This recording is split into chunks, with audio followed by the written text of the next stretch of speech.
Please, please. What was the delay? So we were having lunch, and just it took us a few minutes. Yes. Most welcome. Yeah. Thank you. Shall we start? Yes. So today we have a group of 6 guests who have been invited for this meeting today, representing 5 different faiths. 2 of them have attended some of our meetings here, and they have spoken in our meetings.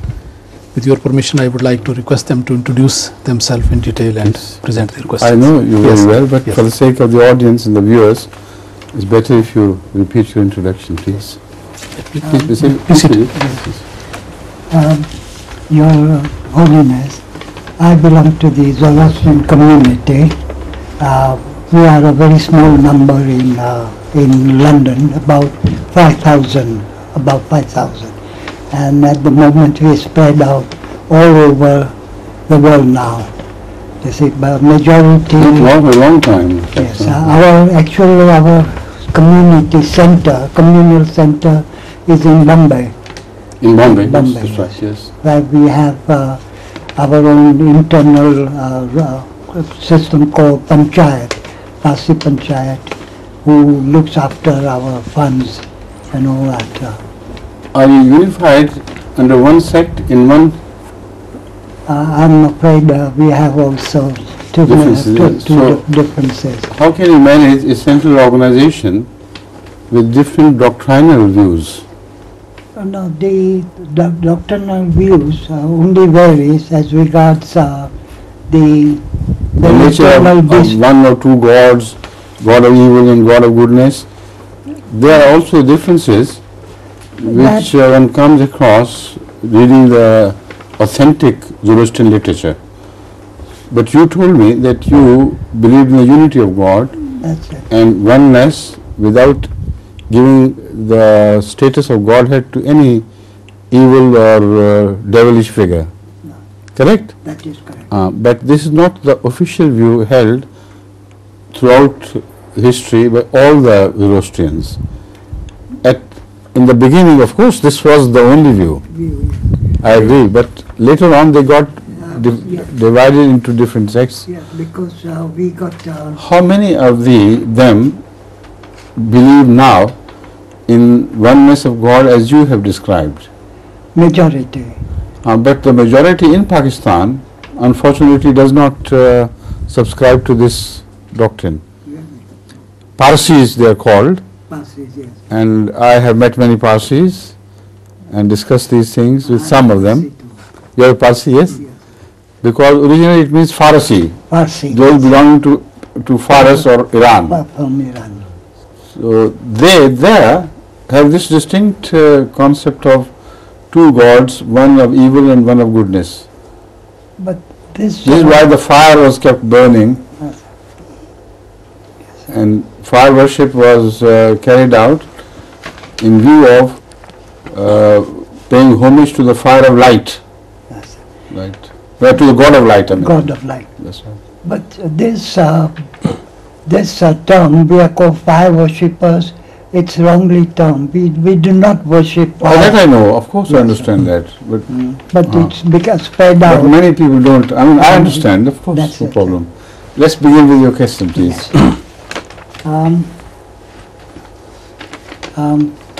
Your Holiness, my question is, it is from your page 21 from the Book of Philosophy. That's right. The question of restriction put forward on your page 21 of the Philosophy of Islam, I am not sure of the interpretation forbidden to join 2 sisters together in marriage. Could you please be specific on this question, as other restrictions are applicable to any society, quite in keeping of morality and ethics are concerned? What I cannot understand is this, the restriction on joining 2 sisters. This is a psychological issue.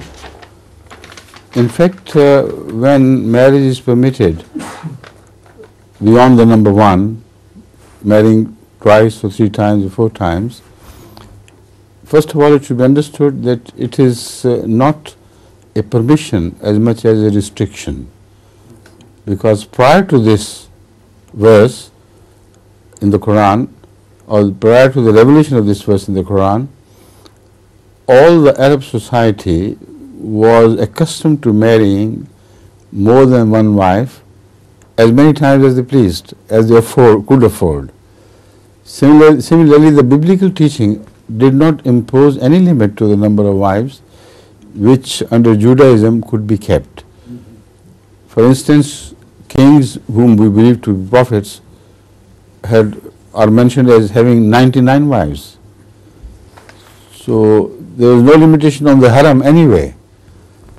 So that is the reason why this verse should be understood in the context of this prevailing universal custom. Everywhere, more than one wife was not only permissible, no restrictions were imposed on the limit of marrying more than once. So, for the first time, Islam imposes a limitation. You can't go beyond 4. But that also is mentioned in the context of a situation of war, where widows are mentioned, where orphans are mentioned, and a very special need is specifically pointed out, that for the sake of the equitable treatment of the orphan and the widows, you are permitted to marry. But if you cannot fulfill the dictates of absolute justice, then you are not permitted to marry more than once. The emphasis is on equity and absolute justice. Hence, if you bring to your, if you conceive the question of marrying two sisters, then the very act is cruelty. Because even when the sisters, the wives are not related, it's very difficult on them, in fact. You can't disregard that altogether. But for the two sisters, burning in the suspicions that the husband prefers the other one more than I, that is the trial which was saved, or which was spared by the Quran. And that seems to be the significance of this. Right? Yes. Similarly, wife of the father cannot be married with, and the children of the daughters of your mother from the previous marriage are not permitted to be married. Yes. Please. Ji, my name is Charanjit Singh Markham from the Sikh community. Yes, of course. I'm got a question from East Africa. I think you hail from East Africa. No, I don't actually. No? From Jalandhar? Born in Sargodha. Is it right? But coming from Bombay into this country. I've lived here more part of. But the style of your turban is reminiscent more of East African Sikhs. Well, except they were mainly white. Yes. Right. Please. I haven't got a question at the moment, but I'm sure I will have one. Yeah. Okay. Well, my name is John Hopcroft, and I'm an Anglican.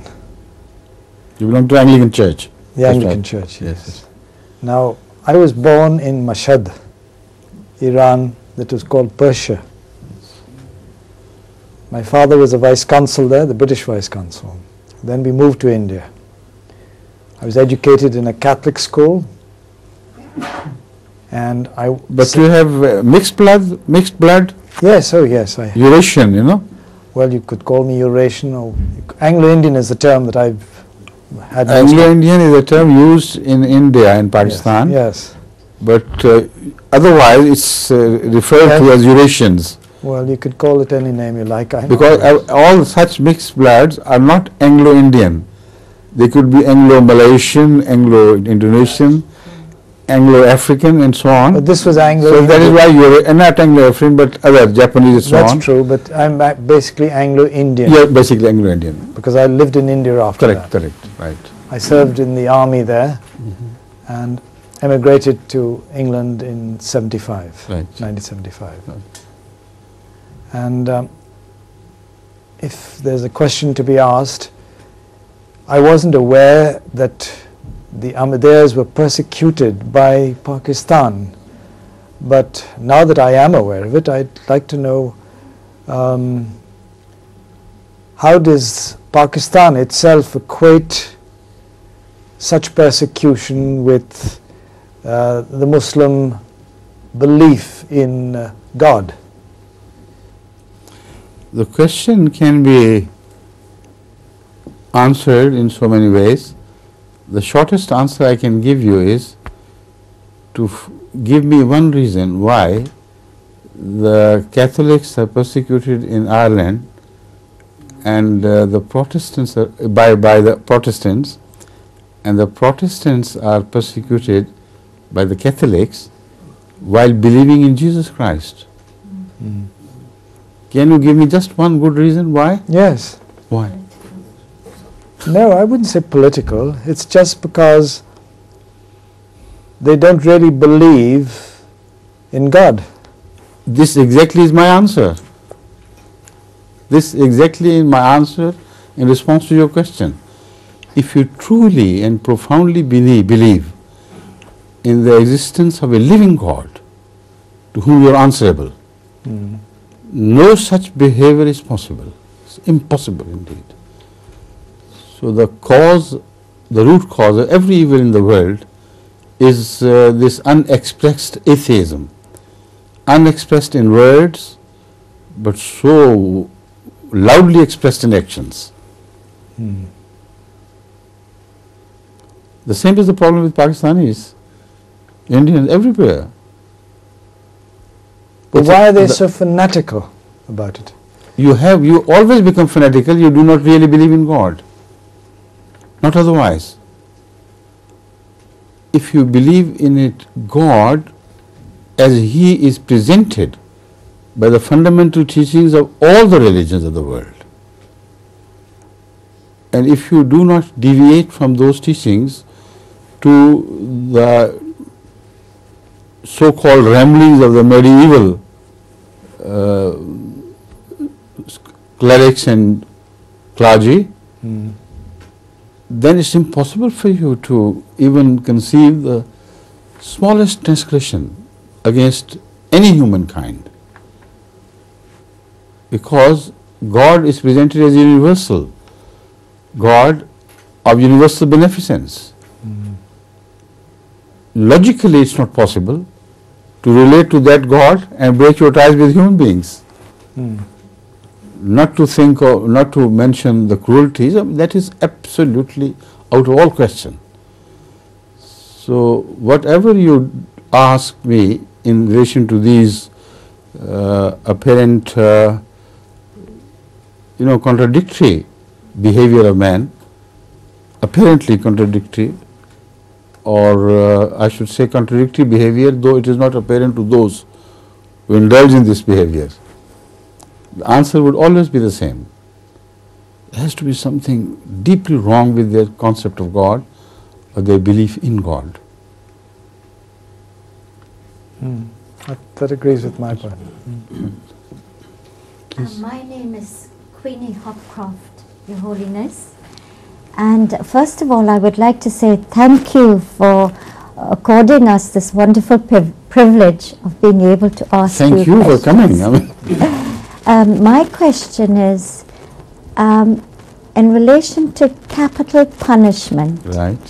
And when I say capital punishment, I think mainly of giving a person who has done wrong the chance to repent, to again grow closer to God, and if capital punishment is carried out, then a person does not have time to, or a fair chance to do this. Correct. And so I would like to hear your views on. Very good. You have specified the area of question which I should concentrate on. There are so many possible issues involved in this question, but thank you for defining the exact area where you would like me to answer your question.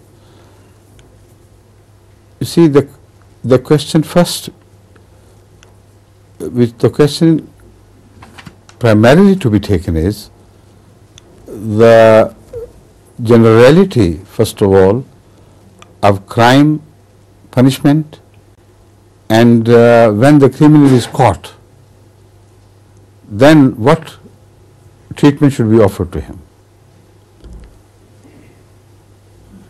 When somebody is committing a crime, as long as he is not caught, he has all the time in the world to repent and to mend his ways. But once he is caught, then no law will entertain that excuse on his part that I am going to repent. I was caught a bit too early. Nowhere in the world any legal system would permit such an excuse. Once you are caught, you have to be punished, unless you bend the laws yourself and create room for escape for these criminals. In the question you have raised, this is exactly what people are doing in some countries. They are bending the law to accommodate for this exceptional treatment to the criminals in the mistaken belief that this will improve the law and order situation, and it will also be a mark of courtesy to criminals whereby they could benefit. This is the presumption, this is the presupposition, which, if wrong, offers no justification for changing the law to suit these criminals. What actually happens is the question. Does not murder is not murder promoted by such leniencies? Why don't you compare the facts of murder after the removal of capital punishment and before? And why can't one project oneself into the mind of the criminal who, if he is assured that he would escape capital punishment anyway, whether he has murdered 100 people or one, that is irrelevant. Whether he has abused children and treated them worse than beasts would treat their praise, and showed no concern for any human value, still the punishment would be the same. If you give this assurance to criminals, you give license to the crime to play free, to play havoc with the peace of the society as it pleases. This is exactly what is worsening the law and order situation in England, among other things. You see, again, you visualize the persons who are involved. This is primarily not a crime committed against the society in general. It's a crime committed against particular persons. You are not offending the state directly. You are offending a family first, and then through the family, the society and the state. Now, those who are hurt, why are they not taken into consideration at all? Yes, I agree with everything you've said, and I hope you're right, but there is something still within me that makes me feel that, well, I will sink to that man or woman's level of degradation if I in turn say, kill him. Then I have sunk to, say, a murderer. I have now sunk to his level if I agree with him being put to death. Exactly. And I then think, now, is capital punishment to placate the families? Is it a form of revenge? And how does God feel about it? I'll explain. This question has been now gradually, taken into other territories. That's right. Now, the first of all, again, I would beg you to analyze the reasons why you think in these terms. And is that reason, whatever reasons you have, are they justified or not? This is the question I'm going to raise and clearly discuss, threadbare if I possibly can. The question whether when you punish a criminal and treat him with the same coins as he treated the society or you, this question has to be first analyzed. If the criminal has offended against you, yourself, and you are deprived of the right of paying him with the same coins, where will be the sense of justice left? If you are over kindly made by God, if you are made in a manner that you can forgive everything, you may go ahead and do it. But how can you impose your attitude on the rest of the society who belong to different tiers of development and thinking? So don't overmuch generalize your own kindness to treat every other human with the same attitude which they may not share with you, and most of them do not. Where will the sense of justice left then? According to the Holy Quran, no kindness can be permitted unless it is built on the platform of justice. There are different levels. Violating justice, you cannot be kind. You must be kind within justice. This requires that the person who is offended, he has the prime right of forgiving, not those who are unrelated. And this is exactly what the Holy Quran proposes. It not enjoins upon the society to always, invariably, inflict the capital punishment on the murderer. Instead, it requires the society to give this right of forgiveness or partial forgiveness to the people who are offended in the first place. The family or the head of the family who have been ill-treated, because the person who has been murdered has already gone. So we can't ask him, how would you like to be treated? So it's not a case of personal revenge on his part. It's a case of the injured feeling of those who were related close to him. And also the nature of the crime has to be brought into the focus of attention in the manner it was committed. If somebody's only daughter is raped and murdered in a vicious way, how in the name of mercy can such a person ever feel at peace? Unless he has some, at least some, thing to go by, and remembering that that murderer was killed, if not so beastly as he treated my daughter, but at least he has been paid in the same coins to a degree. If you read it out all together, whom would you help? The criminal, offender of justice, or those against whom offense is created? You see, there are two parties involved. You can't be kind to one if you are unkind to the other.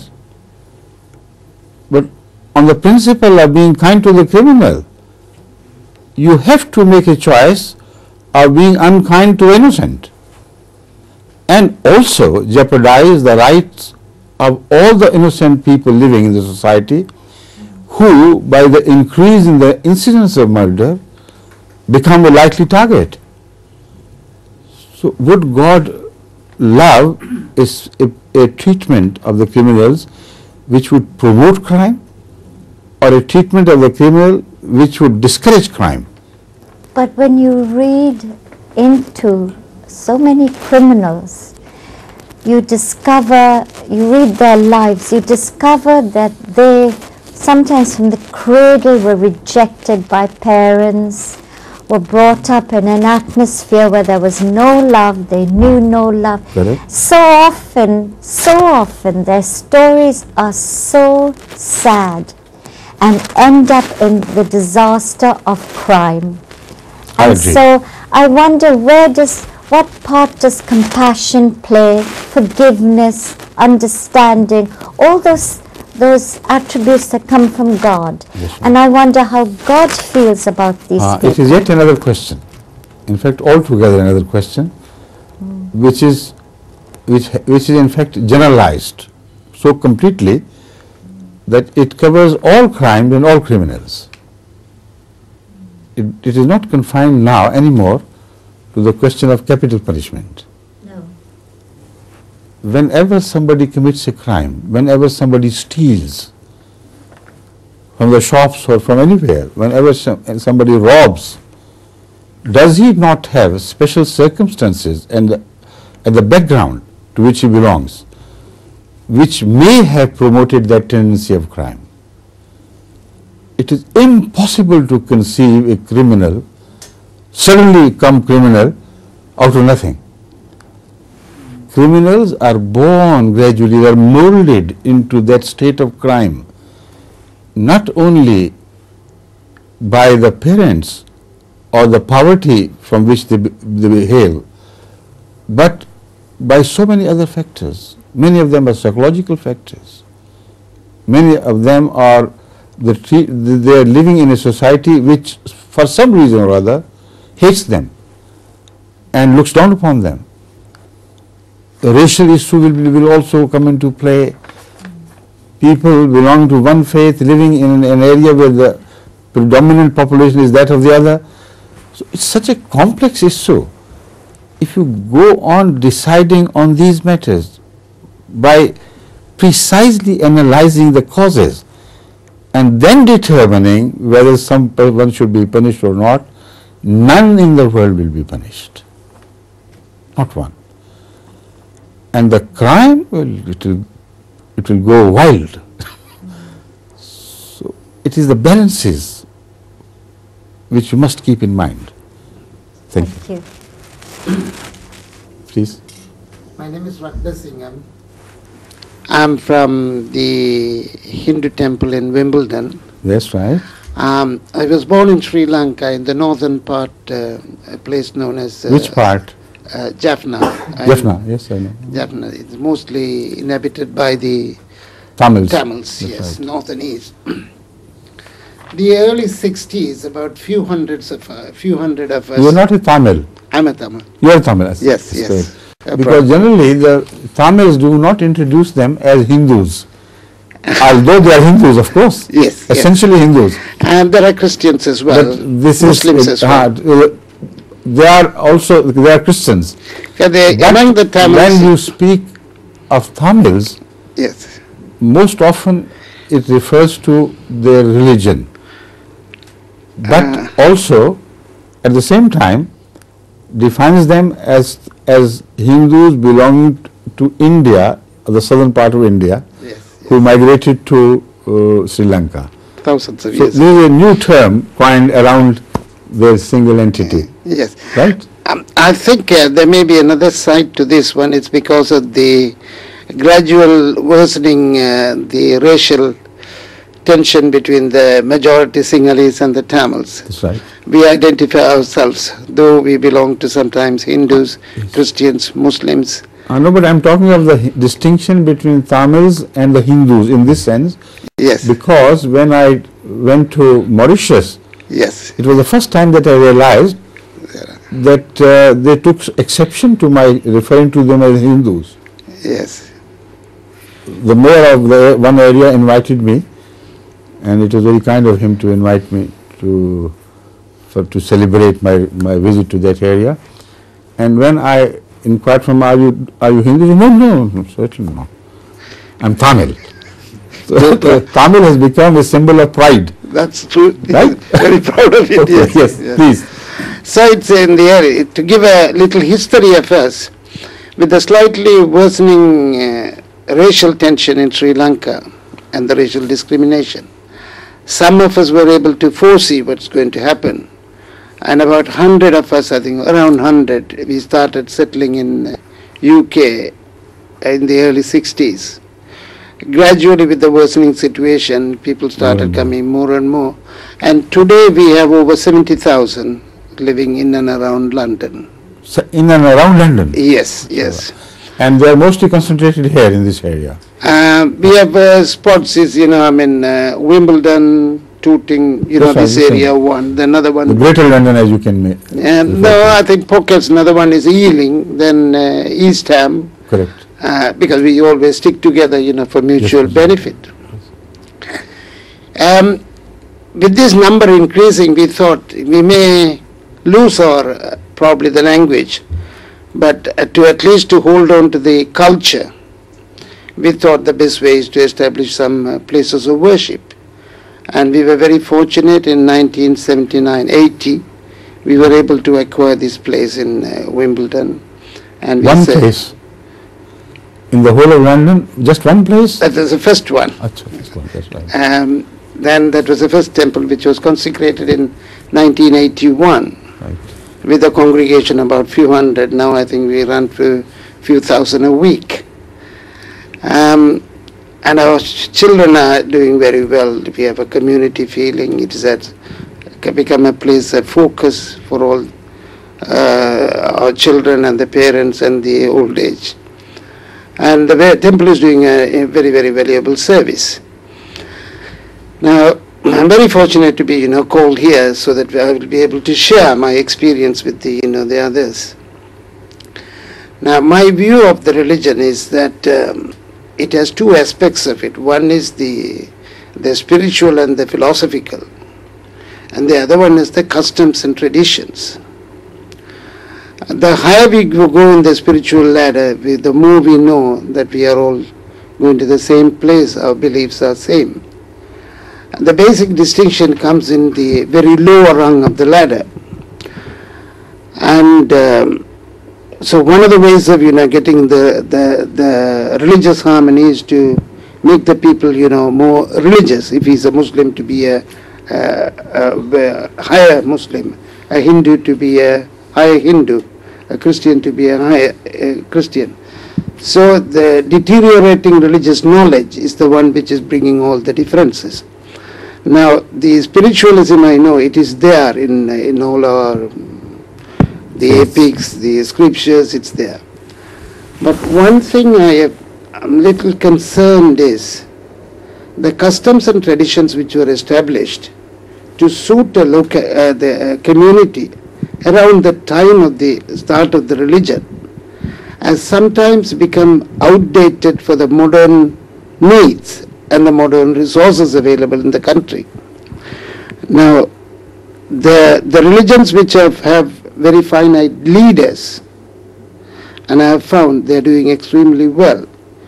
The ones who are able to, go a little into the customs and tradition, like the Ismailis one, I always appreciate, because Aga Khan has such a control on his followers, and the followers have so much of respect for him that the customs and traditions have been updated. But some of the religions, with the lack of leadership, are putting a lot of emphasis on the customs and traditions rather than the spiritualism and the philosophy of it. The fundamentalism started creeping in, which is bringing a lot of friction among the various sects. Now, what does Islam say? Does to change or slightly temper or slightly update the customs and traditions. Before answering this question, my dear sir, Yeah. let me remind you that you have asked a score of questions. Yes. In the analysis you have made of the situation, Yes. at every turn you took, I found some disagreement with the nature of that analysis, which raised questions in my mind. So, as I heard you, it was a very scholarly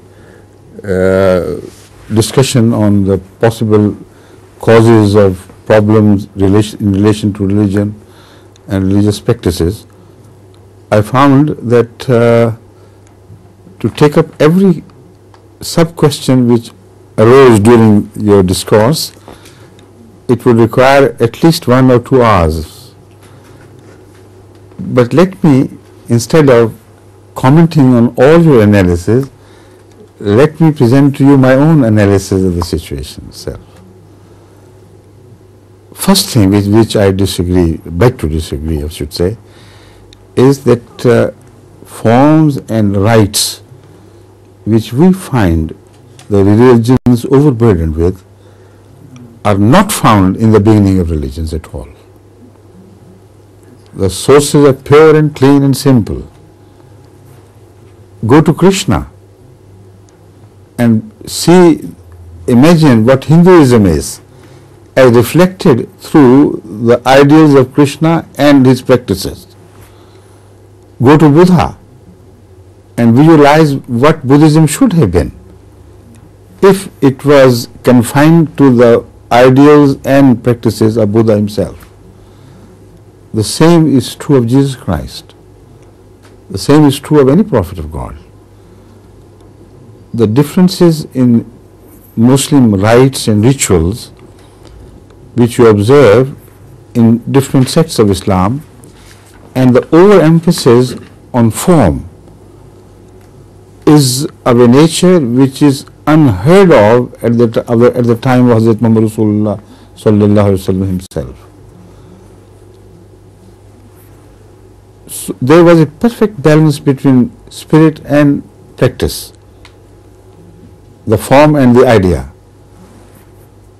This also is true of the beginning of Jesus Christ, in the Christianity I should say.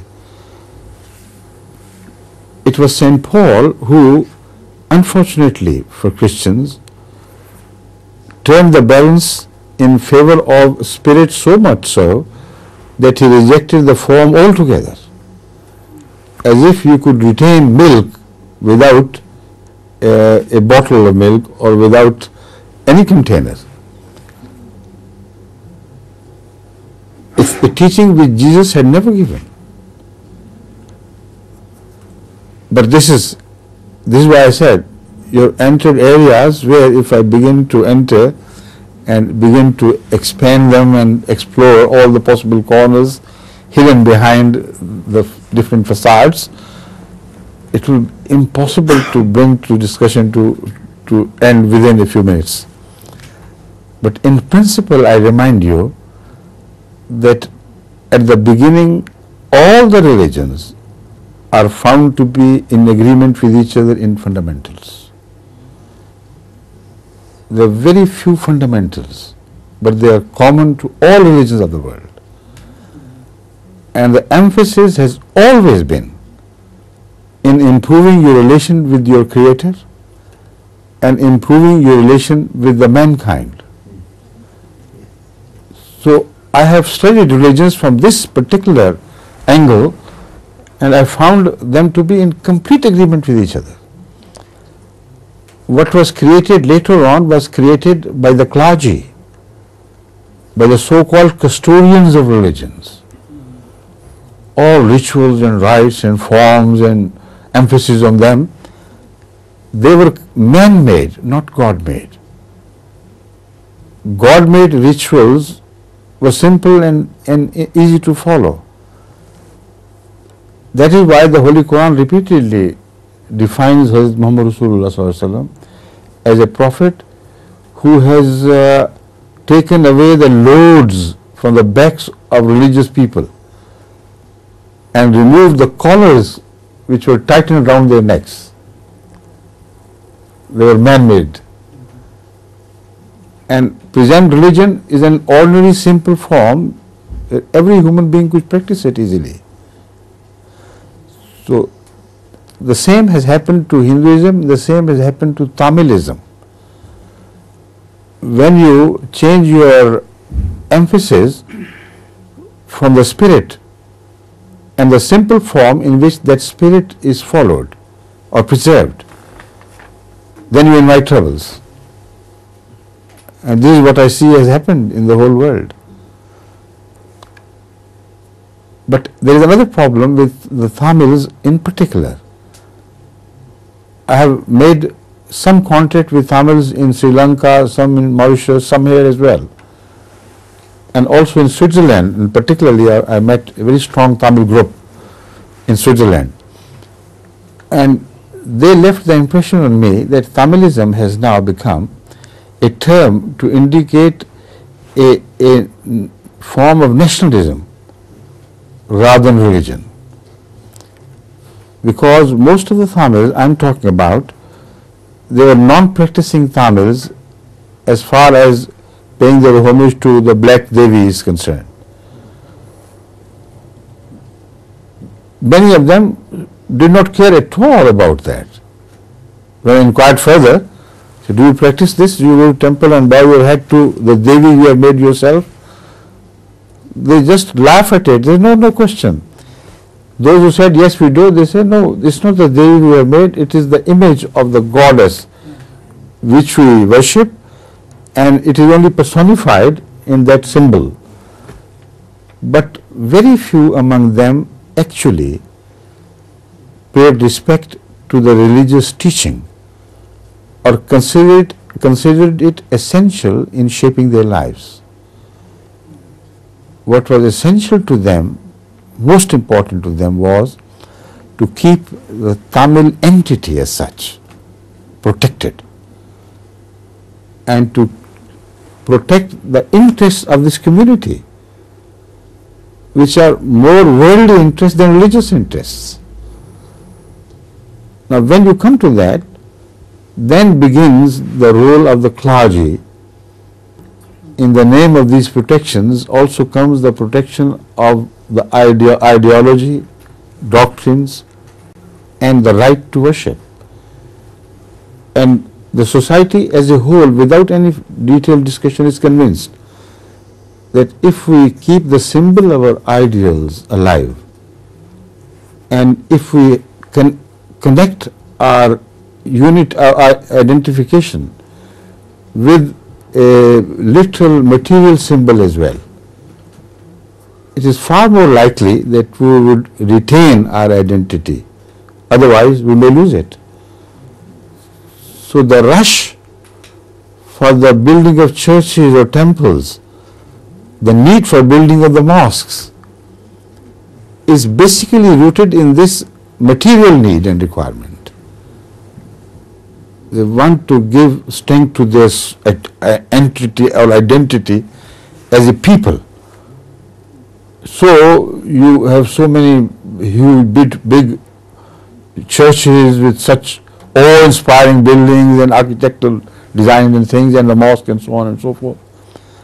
Very little of God goes into the making of these things. At the moment, the present political structure is why the people are more Tamils than Hindus is. We have 50,000 people lost their lives in the recent ethnic I know. and hundreds and hundreds of missing persons, hundreds of or thousands of orphans, hundreds of women raped, and it is in such a chaos state there. We have to protect ourselves as Tamils first. That is why it's a recent change. And we have over 1 million refugees all over the world. I agree with you 100%. But what I do not agree with is confusing the issue by attributing this atrocity wrongly to your religious beliefs and practices. In fact, Tamil had lived in Sri Lanka for many centuries, even maybe thousands of years. Thousands of years, yes. Yes. They were not objected to with regards to their religious practice ever before. To my knowledge, the Buddhists live at peace with them as far as their building of their temples were concerned, as far as their worshipping the god or goddesses they believed in. It was not that which initiated all this problem. What initiated this problem was the growing influence of the Tamils in one area, who were far in many areas of daily life, they are better gifted than the Sinhalese. So the society became rapidly progressive. And also the factor that they are people who would go to different countries and spread out and earn a lot of money with their abilities, with their potentials to work hard and potentials to think well. They're very intellectual people. I must pay this tribute to the Tamils. Intellectually, they're very high, and industrially they're well capable of putting all their energy into the cause they're pursuing. So these were the factors of jealousies. This created fear that these people, as they're also proliferating at a larger pace than we are, may one day occupy the island of Sri Lanka as theirs. That's perfectly true. This triggered off the crime of persecuting the Tamils on the part of the dominant people.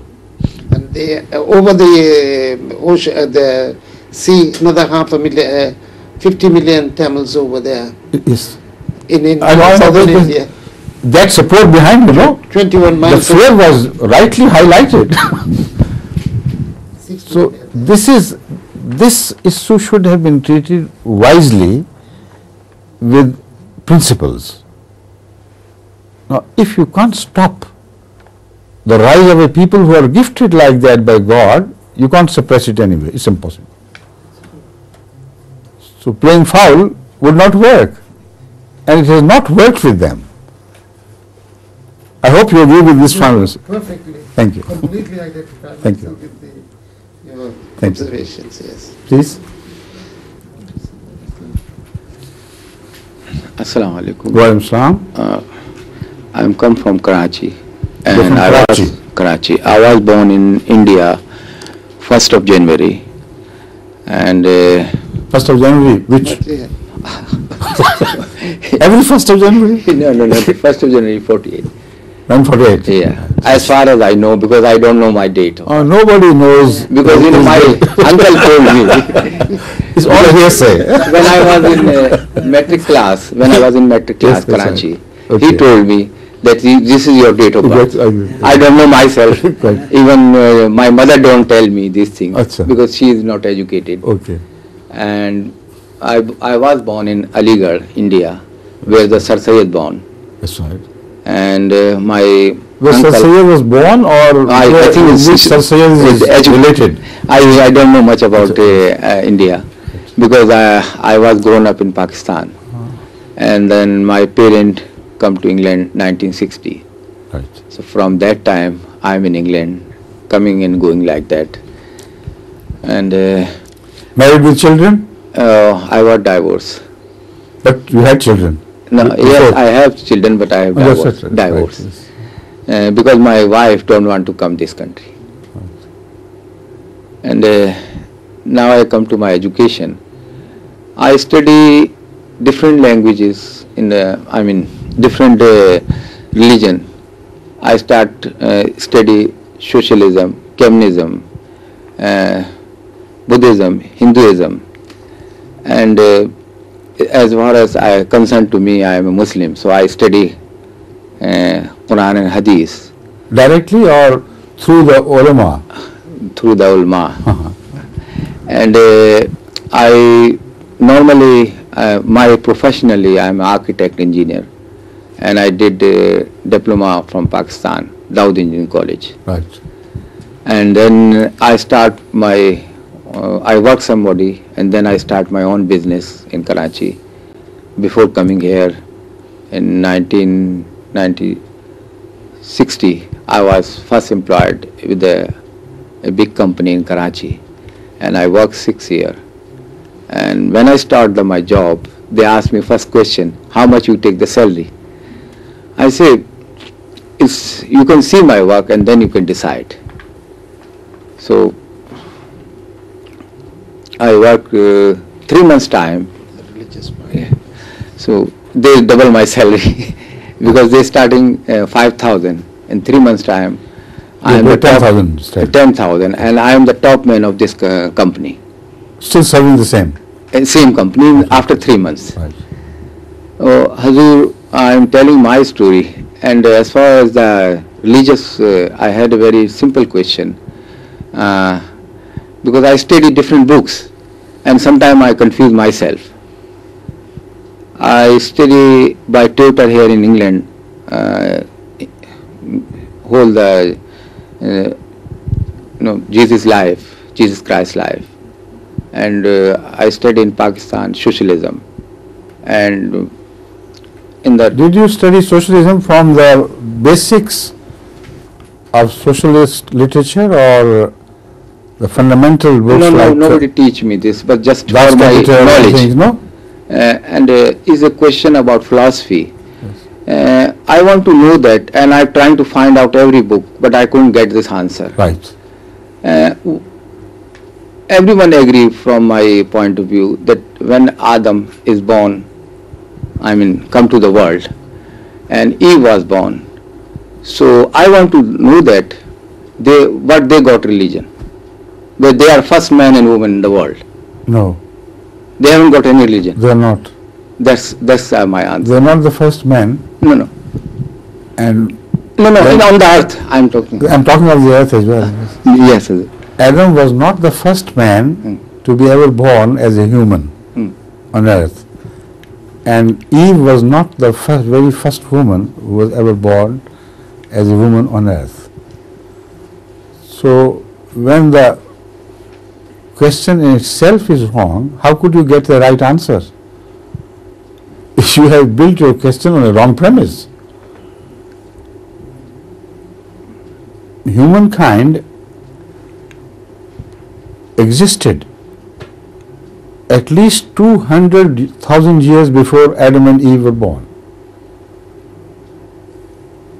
Now, what is your question? No, because as far as Hazur, as far as I study, I looked all the books. They say first in the world, the Adam is come to the world. That is why I inquire from you whether you have learned your religion from the clerics Yeah. or by a study of their sources directly. If you had learned Islam, I'm little bit confused on this. that's why you are That's confused. I'm That is the reason asking why. you, sir. Because your teachers have always been confused. Yeah, this is very and If you have read the Quran does not make any claim anywhere that Adam was the first man and Eve was the first woman. It does not make any claim that Eve was born out of the rib of Adam. It is very clear on the issue of evolution. It described not only the principle of evolution, but describes all the stages of evolution through which man passed. It addresses man as vegetative growth as well. Oh man, were you not just vegetation?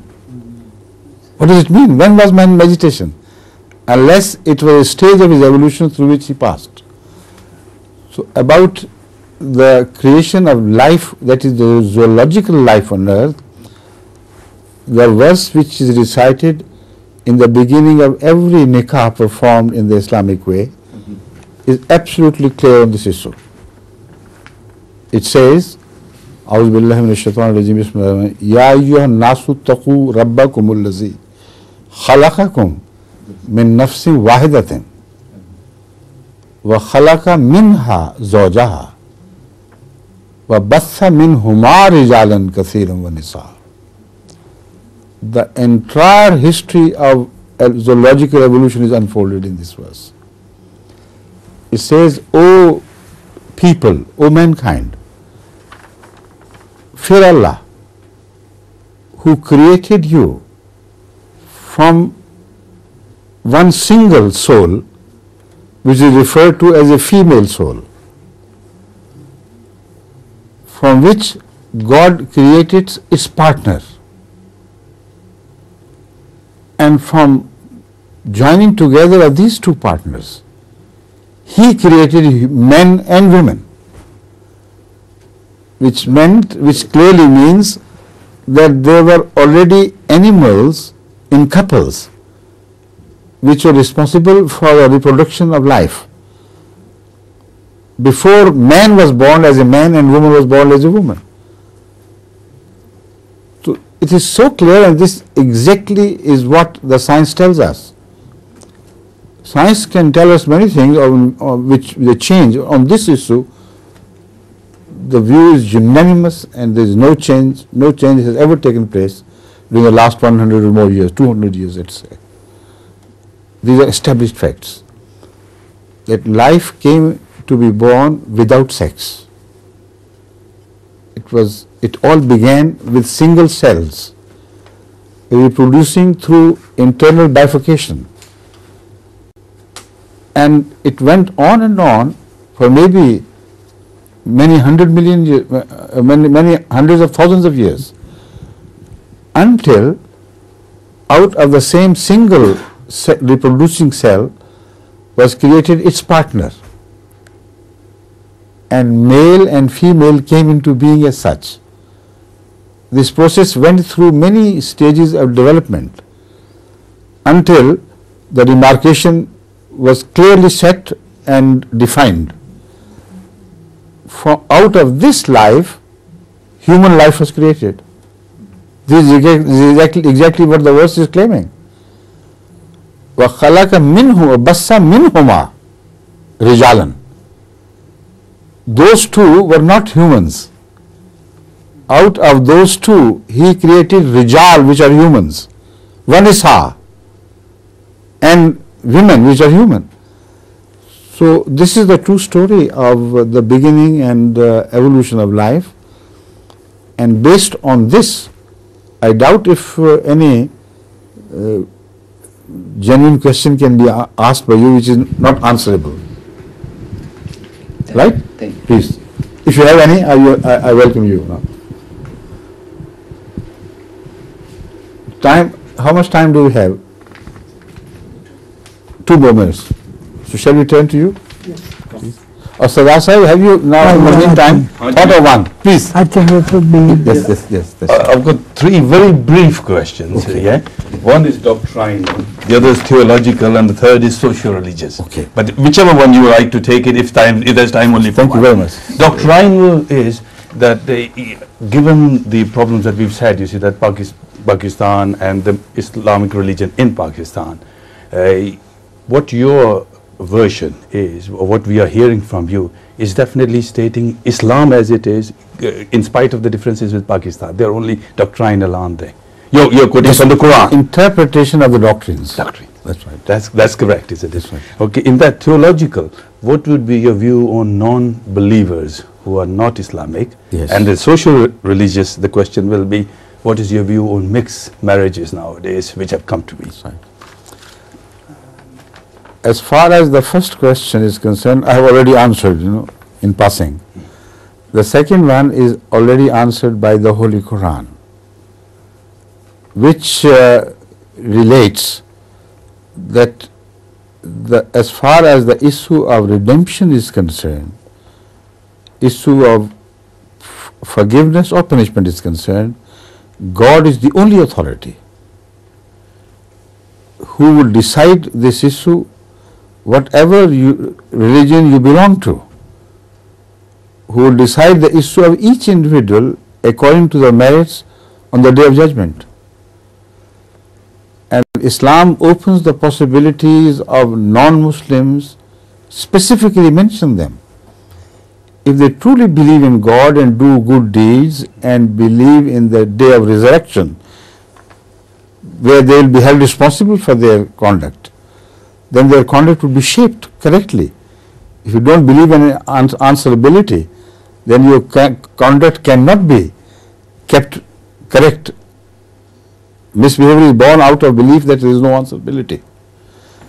Then the Holy Quran says such people have no fear, should have no fear. Whatever good deeds they perform, they would be rewarded by God. So this is the answer to the second question. And the third question is answered in the Quran due to some psychological problems.